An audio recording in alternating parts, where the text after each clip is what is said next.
प्राणों से प्यारे विद्यार्थियों, साथियों, आज हम चर्चा करेंगे सुकरात के राजनीतिक विचार, lecture number 19। Yes dear students, हमने आपको पहले बताया था कि यदि आपको राजनीति दर्शन के जनक, राजनीतिक सिद्धांत के जनक प्लेटो को बेहतर से समझना हो तो बेटा प्लेटो के गुरु सुकरात को समझना अति आवश्यक है। इसलिए हम प्लेटो से पहले आपको सुकरात ही समझा रहे हैं और आज हम सुकरात के राजनीतिक विचारों को समझाएंगे। यदि सुकरात के राजनीतिक विचार आप अच्छे से समझ जाते हैं तो बेटा यकीन मानिए आप प्लेटो को भी समग्र रूप में समझेंगे ही समझेंगे। चलिए, सुकरात के राजनीतिक विचार। बेटा सबसे पहले मैं आपको थोड़ा पृष्ठभूमि के रूप में बताना चाहता हूँ कि अगर आपको प्लेटो को अच्छे से समझना हो, अरस्तु को अच्छे से समझना हो, Aquinas, Machiavelli, Hobbes, Locke, Rousseau इत्यादि जितने भी पाश्चात्य राजनीतिक विचारक हैं, इनके राजनीतिक विचारों को यदि हम गंभीरता से समझना चाहते हैं तो इसके लिए ज़रूरी है, क्या ज़रूरी है कि प्लेटो से पूर्व का राजनीतिक चिंतन हम समझें। मतलब प्लेटो से पहले का जो राजनीतिक चिंतन है इसको यदि हम समझ जाएंगे तो प्लेटो, अरस्तु, एक्विनास इन सबको समझने में हमें कोई दिक्कत नहीं आएगी। चलिए बेटा, प्लेटो से पहले का जो राजनीतिक चिंतन है सोफिस्टों का राजनीतिक चिंतन है। सोफिस्टों का मैंने राजनीतिक चिंतन आपको समझा दिया है। इसके बाद में सुकरात को समझना ज़रूरी है, तो सुकरात की चर्चा आज हम कर ही रहे हैं। और सुकरात समझने के बाद में सिनिक्स और साइरेनेइक्स विचारधारा को समझें। ये चारों बातें यदि समझ जाते हैं तो फिर प्लेटो और अरस्तु को समझने में हमें कोई दिक्कत नहीं आएगी। ठीक है बेटा, अब हम चर्चा करेंगे प्लेटो के गुरु सुकरात के राजनीतिक विचार। अच्छा, अब यहाँ प्रश्न बनता है कि भाई सुकरात का शिष्य कौन है? यस, प्लेटो। प्लेटो का शिष्य कौन है? अरस्तु। तो अरस्तु का गुरु कौन है? प्लेटो। प्लेटो का गुरु कौन है? सुकरात। ये तीन गुरु शिष्य की परंपरा ऐसी है कि तीनों के तीनों एक से एक दिग्गज, एक से एक बुद्धिमान है, तीनों के तीनों। और तीनों के ही राजनीतिक विचारों को यदि आप समझ जाते हैं तो मैं दावे के साथ कहता हूँ पश्चिमी राजनीतिक चिंतन को समझने में आपको कहीं दिक्कत आ ही नहीं सकती है। यस बेटा, चलिए सबसे पहले मैं थोड़ा यहाँ आपको बताना चाहता हूँ, बाकी तो मैंने इसकी जीवनी के बारे में पिछला लेक्चर अपलोड कर दिया है, आप वहाँ देख सकते हैं। हम जीवनी नहीं लेंगे लेकिन एक एग्जाम्पल ज़रूर दूंगा मैं, जिससे कि हम सुकरात को समझ पाएँ। बेटा सुकरात के जो पिता थे वो एक शिल्पी थे। क्या थे बेटा? शिल्पकार थे, प्रस्तर शिल्पी थे। ये सुकरात के पिता थे जो कि एक प्रस्तर शिल्पी थे। अब यहाँ सुकरात भी एक शिल्पी की भूमिका निभाते हैं, एक शिल्पकार की भूमिका निभाते हैं, परंतु अंतर क्या है? इनके पिता एक प्रस्तर शिल्पी थे जबकि सुकरात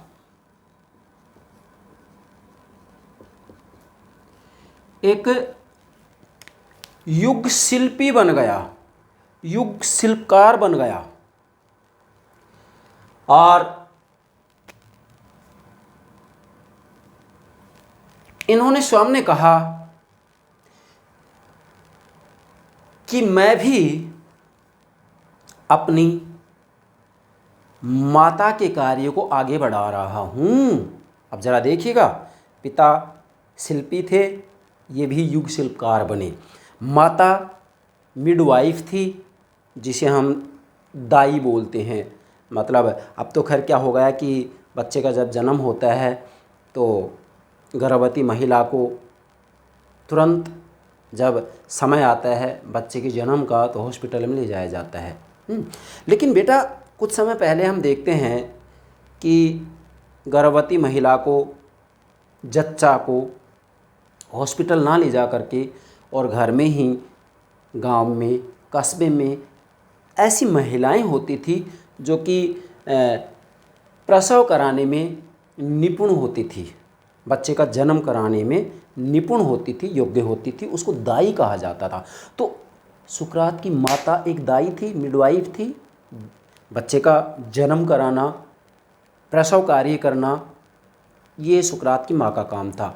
अब यहाँ सुकरात क्या करेंगे, मेरी माँ, मैं भी अपनी माता के कार्य को ही कर रहा हूँ। मेरी माँ, सुकरात की माँ के बारे में सुकरात कह रहे हैं, मेरी माँ बच्चों को जन्म दिलाती है, मैं भी इस दुनिया के लिए नए विचारों को जन्म दिला रहा हूँ।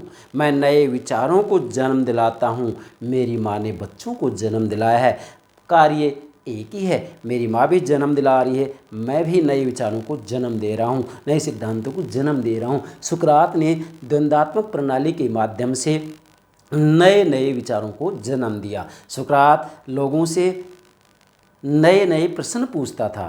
न्याय क्या है, शक्ति क्या है, धर्म क्या है, शिक्षा क्या है, आत्मा क्या है, शांति क्या है।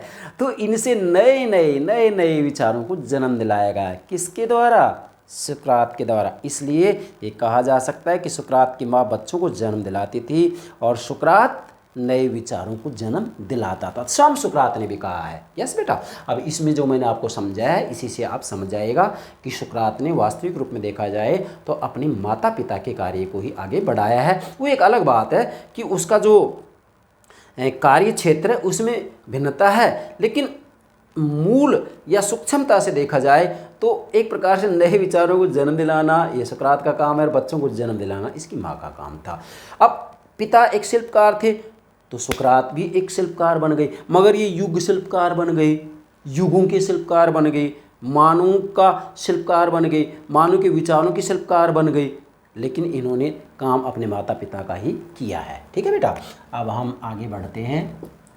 सुकरात के राजनीतिक विचार, बेटा ध्यान दें, सुकरात के राजनीतिक विचारों को समझें। और चूंकि सुकरात के राजनीतिक विचारों को यदि हम अच्छे से समझ जाएंगे तो ज़रा ध्यान दीजिएगा, प्लेटो को समझने में भी हमें जो है कोई दिक्कत नहीं आएगी। इसलिए मैंने मेरे प्राणों से प्यारे विद्यार्थियों के लिए यहाँ एक डायग्राम बनाया है। ये डायग्राम ऐसा है कि इसको समझ जाते हैं तो सुकरात के राजनीतिक विचारों को समझने में दिक्कत नहीं है, और यदि आप इसको समझ जाते हैं तो प्लेटो को भी समझने में दिक्कत नहीं आएगी। यस, चलिए बेटा, सबसे पहले तो आपको ध्यान रखना है कि सुकरात के जो नैतिक और ज्ञान से संबंधित विचार हैं, मैंने सुकरात का ज्ञान का सिद्धांत लेक्चर नंबर 18 में अपलोड कर दिया है, वहाँ आप देख सकते हैं।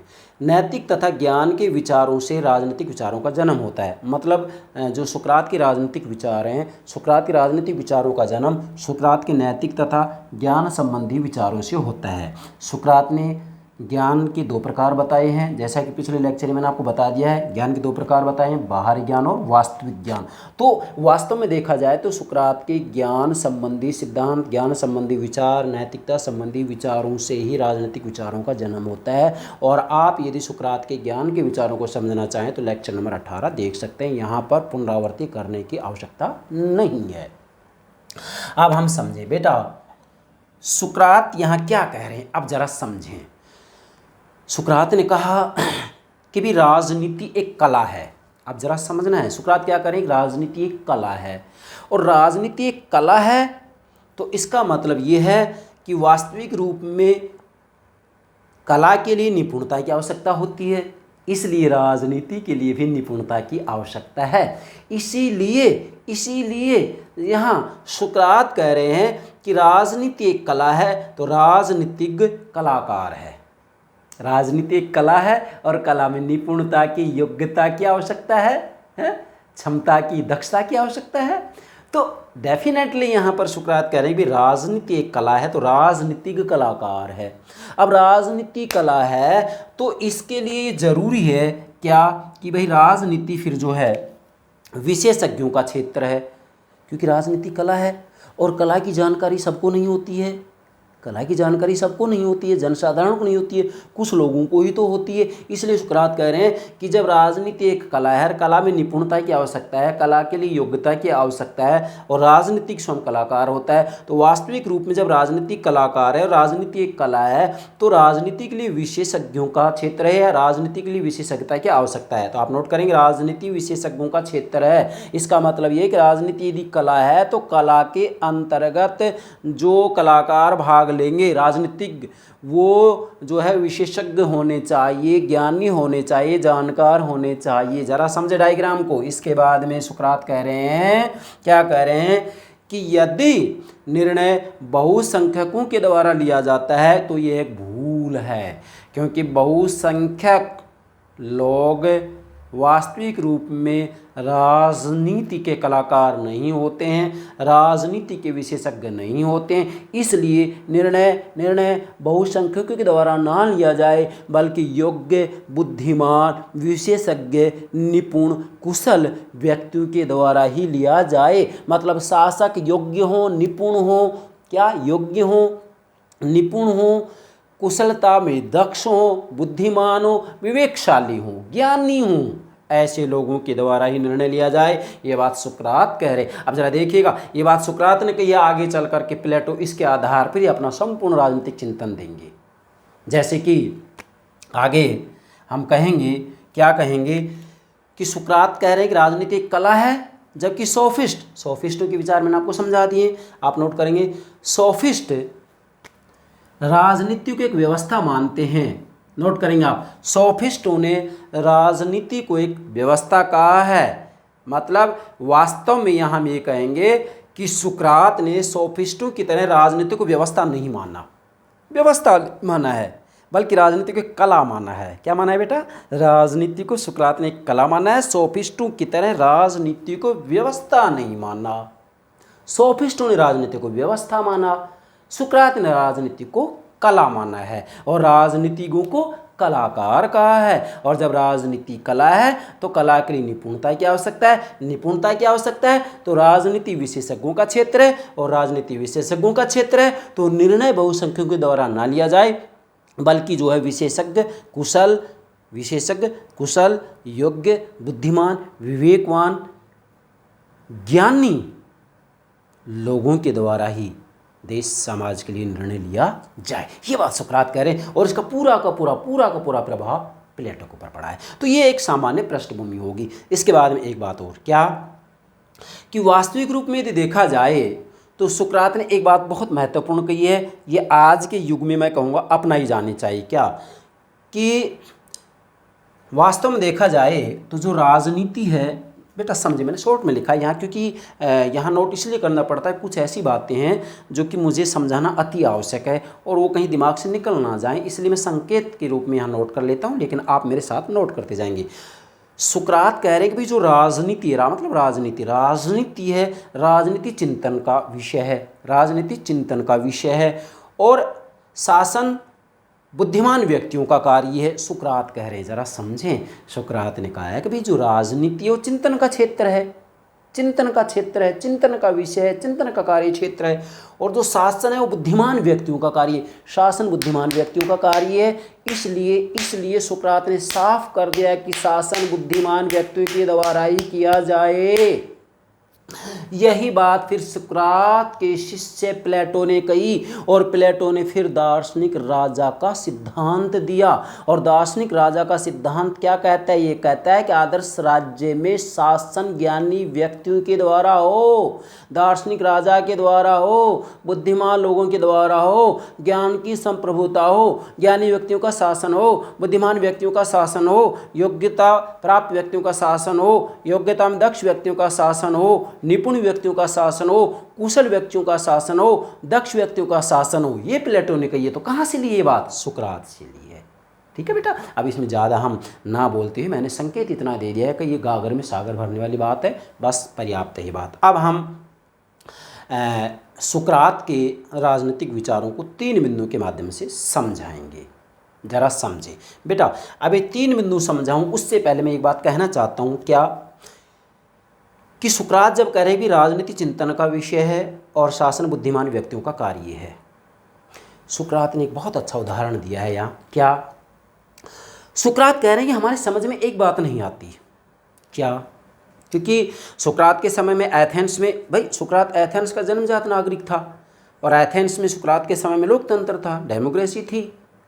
अब सुकरात कह रहे हैं कि एक बात समझ में नहीं आती, हम जूता खरीदने के लिए दुकान पर जाते हैं, जूता जिसका स्थान पैरों में होता है, जूता चप्पल, जूता खरीदने के लिए जाते हैं तो हम एक दुकान, दो दुकान, तीन दुकान, 20 दुकान में जाते हैं और पूछते हैं कि भाई इस कंपनी का जूता दो, ये जूता दो, वो जूता दो, इसका कलर ऐसा है, ये कलर का दो, ये कंपनी ऐसी है, इस कंपनी का दो। हम 5-5 घंटे लगा देते हैं जूता खरीदने में और फिर भी हम डिसलाइक कर देते हैं, हम पसंद नहीं करते। ज़रा देखिएगा, जिसका स्थान पैरों में है उसको खरीदने के लिए हम इतना सोचते हैं, इतना विचार करते हैं, इतना चिंतन मनन करते हैं। जबकि सुकरात कह रहे हैं कि जिसका स्थान पैरों में है, जूते का स्थान पैरों में है, पैरों में पहनते हैं, इसके लिए हम इतना सोच समझकर जूता खरीदते हैं। लेकिन जिन लोगों का स्थान हमारे सर पर है, जिन लोगों को हम चुन करके भेजते हैं, जो हमारे लिए कानून बनाएंगे, जो देश के रक्षक हैं, देश के रखवाले हैं, देश के लिए कानून बनाते हैं, क्या उन लोगों का चुनाव करते समय भी हम इतना सोचते हैं? क्या उन लोगों को अपना मत देते समय हम इतना विचार करते हैं? उन्होंने कहा कि बिल्कुल नहीं। इसलिए उन्होंने कहा कि राजनीति एक कला है और राजनीति एक कलाकार है। जब राजनीति एक कला है तो इसके लिए निपुणता की आवश्यकता है। इसलिए सुकरात ने कहा कि जिन लोगों को चुनकर के आप भेज रहे हैं वो भी निपुण, कुशल, योग्य, बुद्धिमान व्यक्ति ही होने चाहिए। लेकिन ये तो सुकरात ने उस समय कहा था, 399 की मृत्यु होती है, ये उस समय 399 ईसा पूर्व में, उस समय ये बात कही थी। आज के युग में भी वो बात सही है। आज हम अपने मत का प्रयोग करते हैं, कितने प्रतिशत व्यक्ति ऐसे होंगे जो कि अपने विवेक का प्रयोग कर करके मतदान करते हैं? बस यहाँ ये सोचनीय विषय राजनीति चिंतन के विद्यार्थियों के लिए, राजनीति दर्शन के विद्यार्थियों के लिए ये चिंतन का विषय है। बस यहाँ पर्याप्त ये बात। अब हम एक एक बात को लेंगे। बेटा नंबर 1, एथेंस के लोकतंत्र की आलोचना। सुकरात के राजनीतिक विचारों को समझें, इसके लिए सबसे पहला बिंदु बनाएंगे एथेंस के लोकतंत्र की आलोचना। बेटा सुकरात के समय में एथेंस क्या है? यूनान का एक नगर राज्य है। यूनान के 2 नगर राज्य महत्वपूर्ण है, एथेंस और स्पार्टा। एथेंस और स्पार्टा की शिक्षा प्रणाली का समन्वय करते हुए ही प्लेटो ने अपना शिक्षा सिद्धांत दिया है, जिसकी चर्चा हम आगे करेंगे। बेटा सुकरात के समय में एथेंस में लोकतंत्र था और लोकतंत्र के कारनामे सुकरात ने अपने आँखों से देखे, कारनामे देखे, तो सुकरात ने लोकतंत्र की गंभीर से गंभीर, कटु से कटु आलोचना की। और यही बात आगे चल कर के सुकरात के शिष्य प्लेटो ने भी लोकतंत्र की कटु आलोचना की। और यहाँ तक कह दिया प्लेटो ने, तो क्या कह दिया कि लोकतंत्र से घटिया, लोकतंत्र से विकृत, लोकतंत्र से गंदी कोई शासन प्रणाली नहीं है। जरा देखिएगा, प्लेटो ने ये बात कही तो प्लेटो से पहले सुकरात ही इसकी आलोचना कर चुका है। सुकरात ने लोकतंत्र की आलोचना की है, फिर प्लेटो ने इसी बात को स्वीकार करते हुए कह दिया कि लोकतंत्र सबसे घटिया शासन प्रणाली है। अब जरा देखिएगा, राजनीति दर्शन का जनक प्लेटो कह रहा है, क्या कह रहा है कि लोकतंत्र सबसे घटिया शासन प्रणाली है, जबकि आज के दौर में हम कह रहे हैं कि लोकतंत्र सबसे अच्छी शासन प्रणाली है और लोकतंत्री शासन प्रणाली का कोई विकल्प नहीं है। एक महान दार्शनिक कह रहा है लोकतंत्र सबसे घटिया शासन प्रणाली है, और आज हम इतने बुद्धिमान हो गए कि हम कह रहे हैं कि लोकतंत्र सबसे अच्छी शासन प्रणाली है।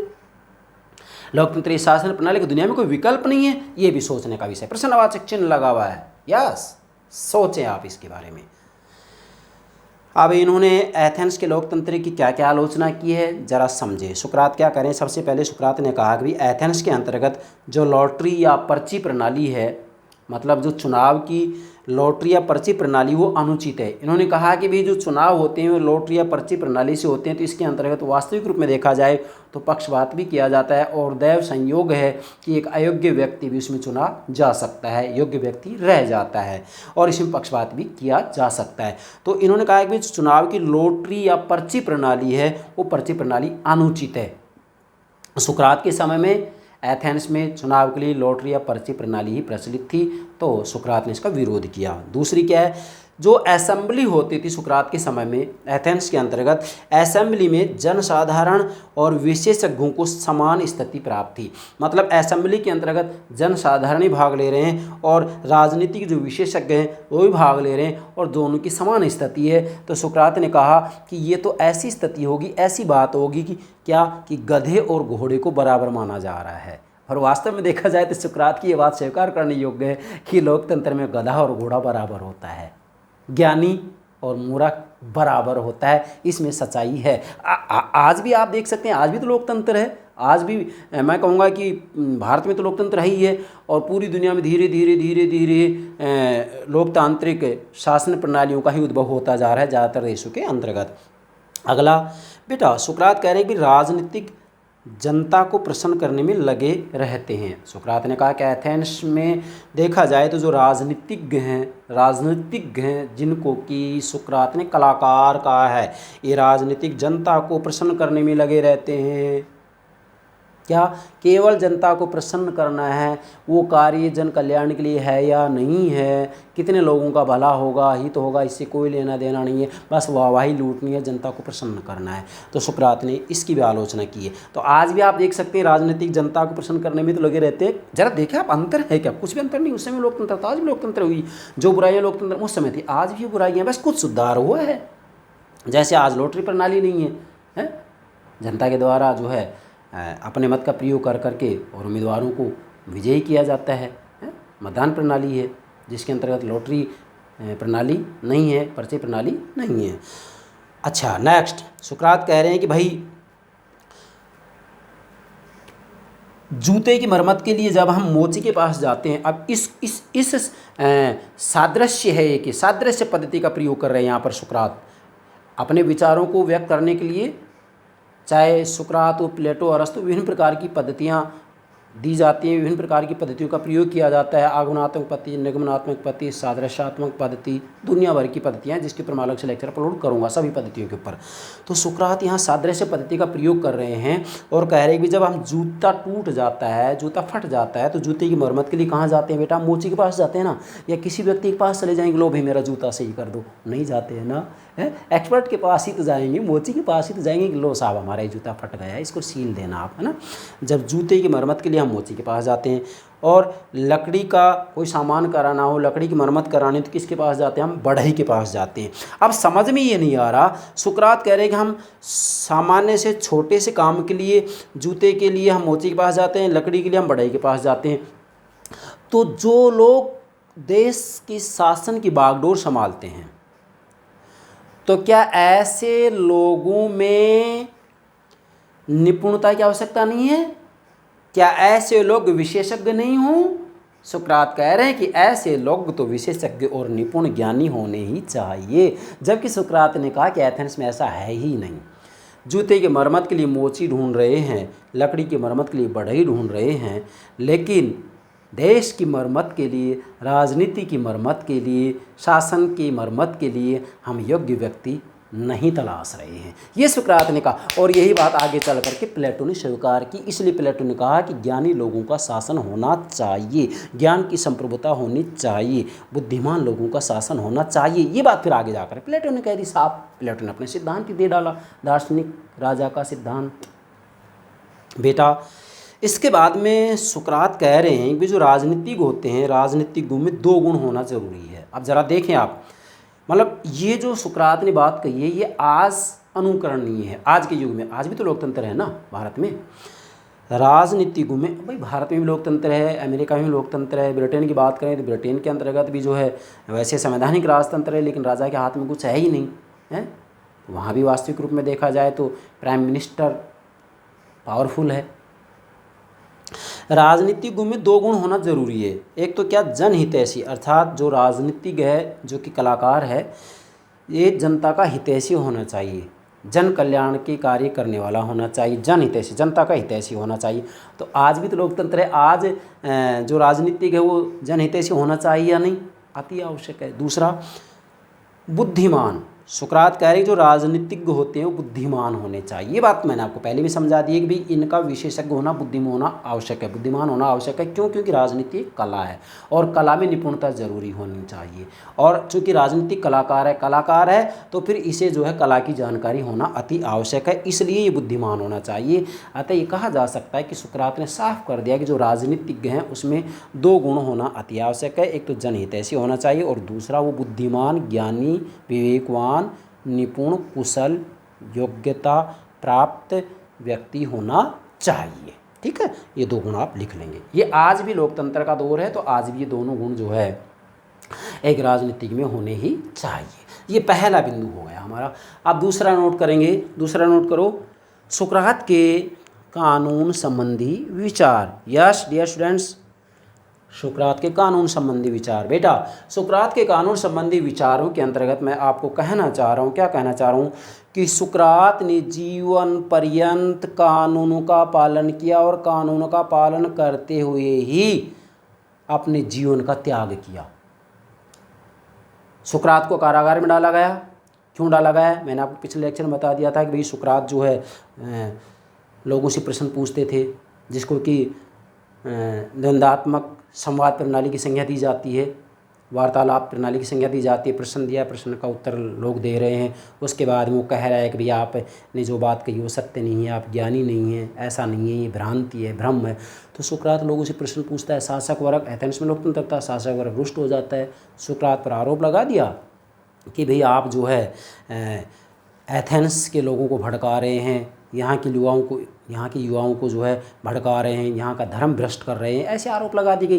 जबकि सुकरात ने ऐसा कुछ नहीं किया था। ये आरोप लगा करके और जो है सुकरात को मृत्युदंड की सज़ा दी। लेकिन ज़रा देखिएगा, सुकरात को जब कारागार में डाला गया तो कारागार का जो जेलर था वो सुकरात का प्रशंसक था, और जेलर ने कहा कि सुकरात आप जेल से भाग जाएं, क्योंकि यहाँ पर आपके साथ जो किया गया है वो गलत है, ये अन्याय हुआ है, आपने ऐसा कुछ नहीं किया, यहाँ का शासन गलत है, यहाँ के कानून गलत हैं और कानून ने आपको क्षति पहुँचाई है, इसलिए आप जेल से भाग जाइए। सुकरात ने साफ मना कर दिया कि नहीं, मैं कानून का उल्लंघन नहीं करूँगा, मैं जेल से नहीं भागूंगा, क्योंकि यदि मैं जेल से भागता हूँ तो मैं एथेंस का सबसे बड़ा अपराधी कहलाऊँगा और कानून का उल्लंघन करने वाला कहलाऊँगा। इसलिए कानून का पालन करते हुए इन्होंने सहर्ष मौत को गले लगा लिया, विषपान किया। मालूम था सुकरात को कि कानून गलत है, लेकिन फिर भी कानून का पालन किया। जरा देखिएगा, सुकरात कह रहे हैं कि जो कानून है वो कानून एक समझौता है। मतलब सुकरात ने कानून को समझौता माना है। सुकरात कानून को समझौता मानता था। कानून के एक प्रकार का सुकरात जो है समझौता मानता था। क्या? कानून को सुकरात ने एक प्रकार का समझौता माना है। और कानून में मानव समाज की बौद्धिक अनुभूतियों की राशि संचित रहती है। अतः सुकरात ने कहा कि जो कानून होते हैं उन कानूनों में मानव समाज की बौद्धिक अनुभूतियों की राशि संचित रहती है। मतलब वास्तविक रूप में देखा जाए तो कानून के अंतर्गत मानव समाज की बुद्धि का जो है पूरा का पूरा एक प्रकार से जोड़ रहता है, योग रहता है। मतलब मानव समाज की जो बुद्धि है उन बुद्धि की अनुभूतियों की पूरी राशि संचित रहती है, एकत्रित रहती है। ये बात सुकरात ने कही है। अब ये जो बौद्धिक अनुभूतियों की राशि संचित रहती है, बेटा देखिएगा, यही बात आगे चल करके जो है राजनीति विज्ञान के जनक अरस्तु ने स्वीकार की है। इसलिए मैंने कहा था कि प्लेटो अरस्तु को समझना हो तो सुकरात को जरूर समझे। सुकरात कानून को ईश्वर के आदेश मानता था। सुकरात कानूनों को ईश्वर के आदेश मानता था। इन्होंने कहा था कि कानून ईश्वर के आदेश हैं, इसलिए सभी नागरिकों को, एथेंस वासियों को कानूनों का ईमानदारी से पालन करना चाहिए। कानून का पालन करना सभी एथेंस वासियों का कर्तव्य है। इसलिए ये बात केवल सुकरात ने कही नहीं है, बल्कि अपने जीवन में लागू की है। एक तो भाषणबाजी की जाए और अपने ऊपर लागू ना करें, सुकरात ने अपने ऊपर लागू की। कानून का पालन करते हुए, कानून गलत थे, गलत आदेश दिया गया था, शासक वर्ग ने गलत दंड दिया, उसके बावजूद भी कानून का पालन करते मौत को गले लगाया था सुकरात ने। आप जरा देखिएगा, कानून का पालन करते हुए मौत को गले लगाया है। जैसा कि एक विद्वान है शेबाइन कह रहे हैं कि सुकरात का सारा जीवन कानूनों की पालना में ही व्यतीत हुआ और कानूनों की पालना करते करते अपने जीवन का अंत किया। मतलब कानून की पालना करते करते मौत को भी, मृत्यु को भी सुकरात ने गले लगाया। ये शेबाइन कह रहे हैं। बारकर भी कह रहे हैं इनके बारे में। बारकर ने कहा कि सुकरात, नोट करें, सुकरात एथेंस का स्वामी भक्त पुत्र था, क्योंकि एथेंस के कानूनों का पालन सुकरात ने पूर्ण स्वाभिमान के साथ किया, ईमानदारी से किया। ये कौन कह रहे हैं? बारकर कह रहे हैं कि सुकरात एथेंस का स्वाभिमान पुत्र था। अब यहाँ मैं एक बात और कहूँगा कि सुकरात वास्तविक रूप में देखा जाए तो एक राजभक्त है, एक राजभक्त है, कानून का पालन करने वाला और एक न्यायप्रिय व्यक्ति था। सुकरात जैसा व्यक्ति जिसने कानून की पालना करने के लिए मौत को भी गले लगाया, ऐसा व्यक्ति ढूंढना बड़ा मुश्किल है। सुकरात जैसे महान मनुष्य के साथ ऐसी घटना घटी कि बिना किसी गलती की मृत्यु दंड दिया गया, विस्पान कराया गया। इस घटना का प्रभाव ही इनके शिष्य प्लेटो पर पड़ा और प्लेटो ने कह दिया कि ऐसी कौन सी राजनीति हो, ऐसी कौन सी राजनीतिक व्यवस्था हो, ऐसा कौन सा पॉलिटिकल सिस्टम हो जिसके अंतर्गत सुकरात जैसे महान मनुष्य के साथ दोबारा ऐसी घटना ना घटे। मतलब बिना किसी गलती के ऐसे मनुष्य को आगे कभी मृत्यु की सजा ना सुनाई जाए। इसके लिए इन्होंने अपनी रचना रिपब्लिक लिखी और रिपब्लिक इन्होंने आदर्श राज्य के अंतर्गत दार्शनिक राजा के शासन की बात की। ये सब आगे चल करके हम जब प्लेटो समझाएंगे तब आपको बता देंगे, लेकिन मैं बार बार प्लेटो और अरिस्टो के नाम से ले रहा हूँ कि सुकरात को समझें आप बेटा। इसके बाद में हम इसका तीसरा मानव प्रकृति संबंधी विचार ले रहे हैं। अगर सुकरात के राजनीतिक विचारों को समझना हो तो मानव प्रकृति संबंधी विचार जरूर समझें बेटा। सुकरात ने स्पष्ट कहा कि मानव प्रकृति के दो स्वरूप होते हैं। अब जरा देखें यहाँ, मानव प्रकृति के दो स्वरूप होते हैं, एक कमज़ोर स्वरूप या कमज़ोर पक्ष, दूसरा शक्तिशाली पक्ष या शक्तिशाली स्वरूप। अब जरा देखें, सुकरात कह रहे हैं कि मानव प्रकृति का जो कमज़ोर पक्ष है या जो कमज़ोर स्वरूप है, आप भले कमज़ोर पक्ष लिख लें, कमज़ोर स्वरूप लिख लें, बात एक ही है। जो कमज़ोर पक्ष है, कमज़ोर पक्ष अस्थायी होता है, अस्थिर होता है। क्यों? क्योंकि मानव स्वभाव का, मानव प्रकृति का जो कमज़ोर पक्ष होता है वो स्वार्थी होता है, लोभी होता है और अकल्याणकारी होता है। क्या होता है बेटा? अकल्याणकारी होता है। इससे जनता का हित नहीं हो सकता। क्यों? क्योंकि स्वार्थी है। ये जो कमज़ोर पक्ष है मानव प्रकृति का, मानव स्वभाव का, ये स्वार्थी है, अकल्याणकारी है, लोभी है। तो सुकरात ने कहा कि मानव प्रकृति का, मानव स्वभाव का जो कमज़ोर पक्ष है, ये कमज़ोर पक्ष कभी स्थायी नहीं हो सकता, ये अस्थायी है, क्योंकि इसका आधार स्वार्थ है। जरा समझना, मैं यहाँ पर एक एग्जाम्पल दूंगा जीन जैक्स रूसो का। जीन जैक्स रूसो जो कि बहुत समय बाद में आते हैं, संविदावादी विचारक है, समझौतावादी विचारक है, जिन्होंने राज्य की उत्पत्ति के लिए सामाजिक समझौते का सिद्धांत दिया। होब्स लोग और रूसो, तीन महत्वपूर्ण है ये। तो यहाँ हम रूसो का उदाहरण देंगे। अब बेटा सुकरात ने मानव प्रकृति का पहला जो पक्ष बताया, कमज़ोर पक्ष बताया कि भाई ये जो होता है मानव का स्वभाव प्रकृति, इसमें क्या होता है कि व्यक्ति लोभी होता है, स्वार्थी होता है और अकल्याण की बात करता है, लोक कल्याण की बात नहीं करता है, जन कल्याण की बात नहीं करता, अपने कल्याण की बात करता है बस। अब मानव प्रकृति का दूसरा जो पक्ष है वो शक्तिशाली पक्ष है। बेटा शक्तिशाली पक्ष क्या होता है? लोभी नहीं होता है। शक्तिशाली पक्ष स्वार्थी नहीं होता है बल्कि परमार्थी होता है। मानव प्रकृति का जो शक्तिशाली पक्ष है वो कल्याणकारी होता है। अब कल्याणकारी है, परमार्थी है, इसलिए सुकरात ने कहा कि ये जो पक्ष है ये स्थायी है, इसमें परिवर्तन नहीं होता और इसके आधार पर ही शिव तत्व की जानकारी होती है, इसके आधार पर ही सत्य की जानकारी होती है, इसके आधार पर ही सत्य का ज्ञान होता है। क्यों? क्योंकि मानव प्रकृति का जो शक्तिशाली पक्ष है वो स्थायी है, क्योंकि जन कल्याण की बात करता है, लोक कल्याण की बात करता है, ये स्थायी है, ये परमार्थी है, ये स्वार्थी नहीं है, ये मानव प्रकृति का शक्तिशाली पक्ष। ये बात इन्होंने कही है। इसी आधार पर मतलब ये शक्तिशाली पक्ष को अर्थात इसी को केंद्र मानकर सुकरात ने मनुष्य को सामाजिक प्राणी बतलाया। मतलब मानव प्रकृति के शक्तिशाली पक्ष को ही केंद्र मान करके और सुकरात ने मनुष्य को एक सामाजिक प्राणी बतलाया। और यही बात आगे चल करके राजनीति विज्ञान के जनक अरस्तु ने स्वीकार की और अरस्तु ने साफ कर दिया अपनी रचना पॉलिटिक्स में कि मनुष्य स्वभाव से एक सामाजिक और राजनीतिक प्राणी है। किसने कही बात? अरस्तु ने, राजनीति विज्ञान के जनक। तो ये बात तो उनसे पहले किसने कह दी? या सुकरात ने। लेकिन व्यवस्थित रूप में कहने वाला फिर आगे कौन है? अरस्तु है। अब बेटा समझें, वास्तव में देखा जाए तो मानव प्रकृति के ये दो पक्ष बता दिए। अब इन दो पक्षों की बात करें, प्रभाव की बात करें तो बेटा रूसो का जो सामान्य इच्छा का सिद्धांत चलता है, सामान्य इच्छा के सिद्धांत में जीन जैक्स रूसो ने दो प्रकार की मनुष्य की इच्छाएं बताई। एक इच्छा यथार्थ इच्छा, दूसरी वास्तविक इच्छा। अब यहाँ मिलता जुलता है, यहाँ मानव प्रकृति के दो पक्ष सुकरात बता रहा है, कमजोर पक्ष, शक्तिशाली पक्ष। जीन जैक्स रूसो मनुष्य की दो इच्छाएं बता रहा है, यथार्थ और वास्तविक। यथार्थ इच्छा स्वार्थी होती है, वास्तविक इच्छा परमार्थी होती है।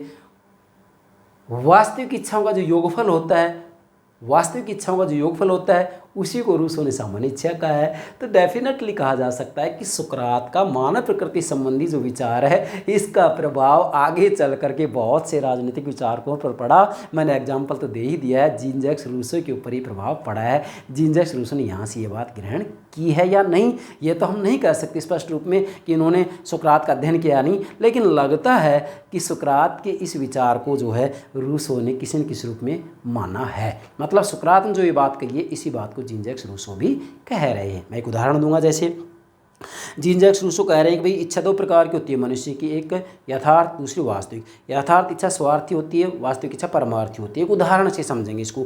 जैसे मान लीजिएगा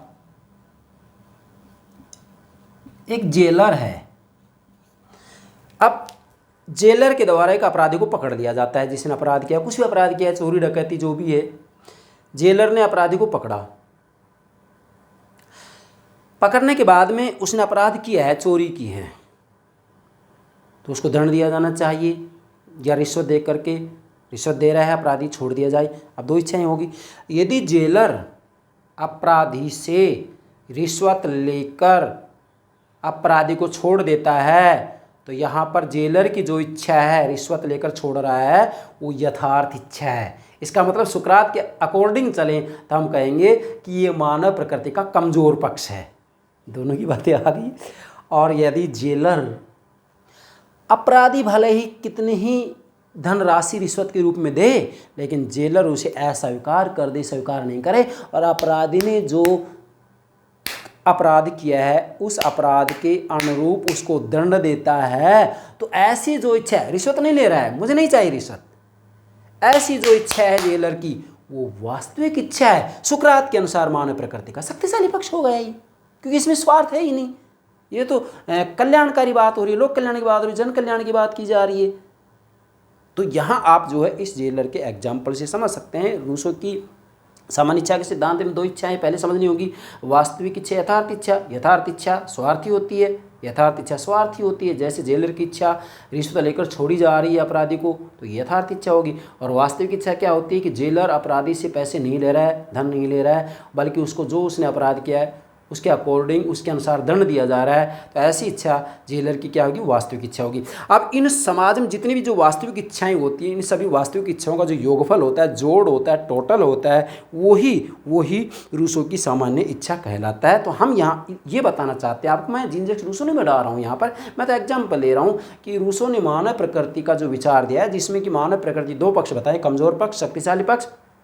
जीन जैक्स रूसो ने भी जब अपना सामान्य इच्छा का सिद्धांत दिया तो दो प्रकार की जो इच्छाएं बताई हैं, यथार्थ इच्छा, वास्तविक इच्छा, ये लगता है कि ऐसा का ऐसा ही है, इसमें कोई ज़्यादा अंतर नहीं है।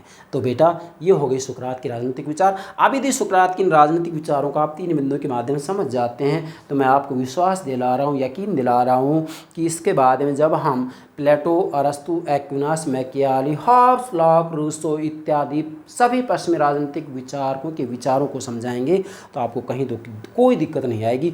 तो ये लेक्चर आपके लिए बहुत महत्वपूर्ण है। इस लेक्चर को आप अच्छे से समझेंगे और अगर कहीं पर भी कोई दिक्कत आती है तो वापस से एक बार इसे आप सुनने का प्रयास करें। अगर आपने दो बार इसको अच्छे से सुन लिया तो आपको कहीं कोई दिक्कत नहीं आएगी। और यदि आपने सुकरात के राजनीतिक विचारों को समझ लिया तो मैं तो ये मानूंगा कि आप प्लेटो, अरस्तु, Aquinas, Machiavelli, Hobbes, Locke, Rousseau इत्यादि सभी राजनीतिक विचारों को समझने में कहीं पर भी आप कठिनाई महसूस नहीं करेंगे। ये मैं विश्वास से कह रहा हूँ, तहे दिल से कह रहा हूँ। क्यों?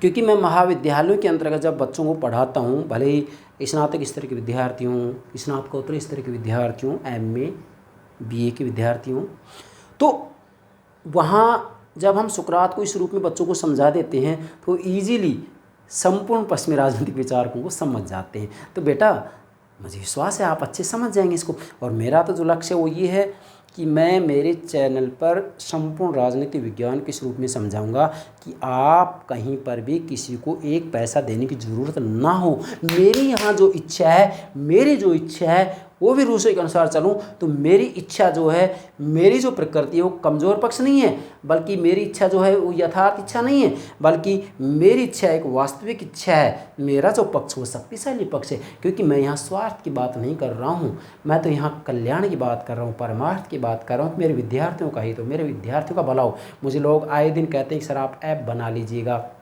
अपना कोर्स बेचिएगा। नहीं, मैं मेरे विद्यार्थियों के लिए निःशुल्क रूप में पढ़ाता रहूँगा। क्यों? क्योंकि मैं तो सुकरात के मानव प्रकृति संबंधी विचार समझा रहा हूँ, रूसो का यहाँ पर एग्जाम्पल दे रहा हूँ कि रूसो के ऊपर इसका प्रभाव पड़ा है किसी न किसी रूप में। तो डेफिनेटली जो मानव प्रकृति का जो ये शक्तिशाली पक्ष है ये स्थायी है, तो मेरा भी तो जो शक्तिशाली पक्ष है वो स्थायी है कि मैं निःशुल्क रूप में अपने बच्चों को समझाऊंगा। और मेरी जो इच्छा है यथार्थ इच्छा नहीं है, मेरा कोई स्वार्थ नहीं है कि मैं धन विद्यार्थियों से कमा लूँ, नहीं। मेरी तो जो इच्छा है वो इच्छा है परमार्थी इच्छा है, कल्याणकारी इच्छा है, जिसको कि रूसो के शब्दों में वास्तविक इच्छा कहा जा सकता है। और अगर मैं विद्यार्थी से पैसे लेकर के पढ़ाता हूँ तो मेरी ऐसी इच्छा यथार्थ इच्छा है। मेरा ऐसा जो स्वभाव की प्रकृति है वो मेरा कमज़ोर पक्ष होगा, शक्तिशाली पक्ष नहीं हो सकता है, क्योंकि शक्तिशाली पक्ष में तो स्वार्थ होता ही नहीं है, परमार्थ होता है? स्वार्थ तो कमज़ोर पक्ष में होता है, स्वार्थ तो यथार्थ इच्छा में होता है। बस इस बात को कहते हुए आज के लेक्चर को हम विराम दे रहे हैं। मुझे विश्वास है आप सुकरात के राजनीतिक विचारों को बेहतर तरीके से समझ गए होंगे। यश बेटा, okay, thank you very much, thank you very much.